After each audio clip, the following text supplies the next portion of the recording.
बहनों और भाइयों, यही से मैं कहता हूं, जो लोग डेमोग्राफी बदल रहे थे, समाजवादी पार्टी और कांग्रेस के लोग,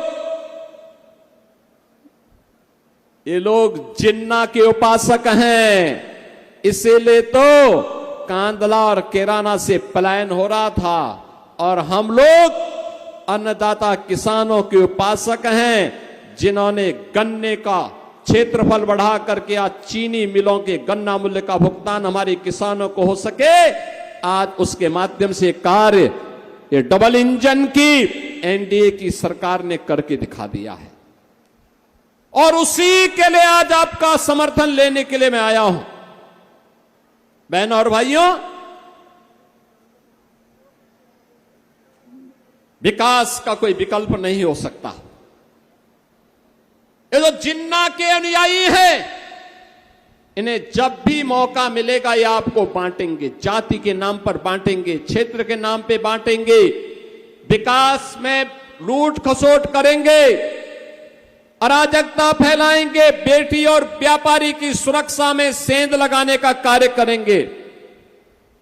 मुझे याद है जब 2020-21 में जब मैं आया था यहां, पहले मैं 2017-18 में आया था, फिर 20-21 में मैं आया था।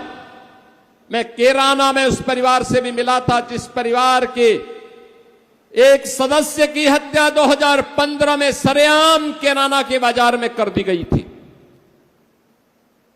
और आज जब मैं आता हूं, मुझे लगता है जो हम लोगों ने संकल्प लिया था अपराध और अपराधियों के प्रति जीरो टॉलरेंस की नीति के तहत कार्य करने का, और जो संकल्प लिया था कि माफिया और अपराधी के लिए जगह यूपी की धरती में या तो जेल में होगा या उसको जहन्नुम पहुंचा करके रहेंगे।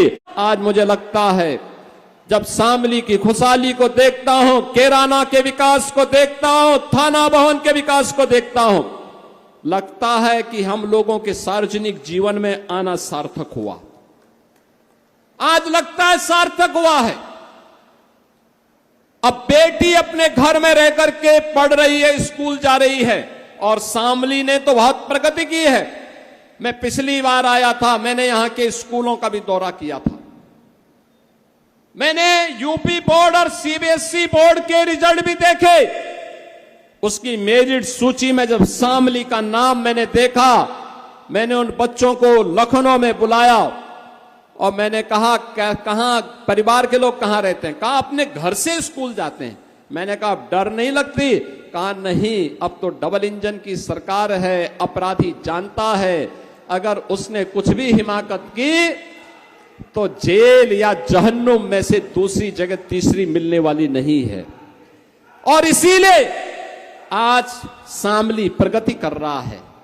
बहनों और भाइयों, इस प्रगति की राह को और तीव्र करने के लिए आज मुझे स्वयं फिर यहां आना पड़ा है।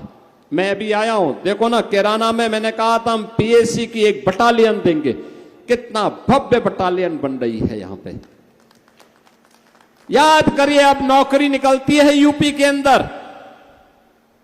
अब नौकरी का वो सिंडिकेट जो कभी सेफई से चल करके शामली के नौजवानों के नौकरी के अधिकार को छीन लेता था, अब नहीं कर सकता है। अब नियुक्ति पत्र वितरित होते हैं तो शामली का नौजवान भी भर्ती होता है। शामली का नौजवान भी आज नौकरी पाता है। मुजफ्फरनगर का नौजवान नौकरी पाता है। आज कोई संकट नहीं है। बहनों और भाइयों, 2017 के पहले सोने वाली लोग थे। याद करिए, सो करके ही 12 बजे उठते थे, 2 बजे तक तैयार होते थे, 5 बजे फिर जिम में चले जाते थे। तो जनता के लिए कहां उनके पास फुर्सत थी? जनता के लिए फुर्सत नहीं थी।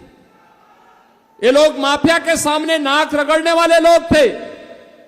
दंगाइयों को अपने घर में बुला करके उन्हें सम्मानित करते थे। अब यूपी बदल चुका है। अब यूपी प्रातः 4 बजे से लेकर के उसकी यात्रा प्रारंभ होती है, और जो चरेवेती के मंत्र के साथ निरंतर उत्तर प्रदेश के अंदर बिना भेदभाव के गांव, गरीब, किसान, नौजवान, महिलाएं, व्यापारी, समाज के प्रत्येक तबके के हितों के लिए कार्य करने वाली सरकार है। और डबल इंजन सरकार का यही लाभ आज इस गति को बुलेट ट्रेन की स्पीड के साथ आगे बढ़ाने का कार्य कर रहा है।